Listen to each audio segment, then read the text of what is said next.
এবার জেনজিদের আন্দোলনে উত্তাল ভারতের কেন্দ্রশাসিত অঞ্চল লাদাখ। লাদাখের রাজ্য মর্যাদা ও সাংবিধানিক সুরক্ষার দাবিতে আন্দোলনরত বিক্ষোভকারীরা ব্যাপক সহিংসতায় জড়িয়ে পড়েছেন। সংবাদ মাধ্যম টাইমস অফ ইন্ডিয়া জানিয়েছে, নিরাপত্তা কর্মীদের সঙ্গে বিক্ষোভকারীদের সংঘর্ষে একাধিক নিহত ও পুলিশসহ অর্ধশতাধিক মানুষ আহত হয়েছেন। পরিস্থিতি নিয়ন্ত্রণে আনতে কারফিউ জারি করেছে প্রশাসন।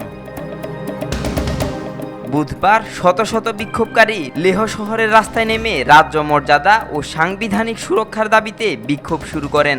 এতদিন তারা অনশন পালন করে আসলেও এদিন পুরোপুরি শাটডাউনের ডাক দিয়েছিলেন আন্দোলনকারীরা। প্রত্যক্ষদর্শীরা বলেছেন, ক্ষুব্ধ বিক্ষোভকারীরা লাদাখে বিজেপির কার্যালয় ও পুলিশের গাড়িতে আগুন ধরিয়ে দিয়েছেন।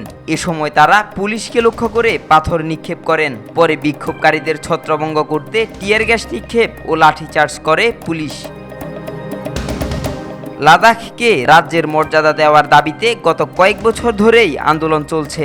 এই আন্দোলনের নেতৃত্ব দিচ্ছেন জলবায়ু কর্মী ও প্রকৌশলী সোনম ওয়াংচুক।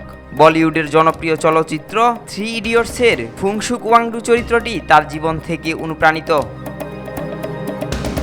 চলমান আন্দোলনের অন্যতম মুখ হয়ে উঠেছেন সোনম ওয়াংচুক। তবে বিক্ষোভ ছড়িয়ে পড়ার পরপরই ওয়াংচুক অনশন কর্মসূচি প্রত্যাহার ঘোষণা দেন এবং সবাইকে শান্ত থাকার আহ্বান জানান। যদিও সহিংসতার জন্য ওয়াংচুককেই দায়ী করছে কেন্দ্র সরকার। আব্দুল্লাহ আল নোমান, আজকাল।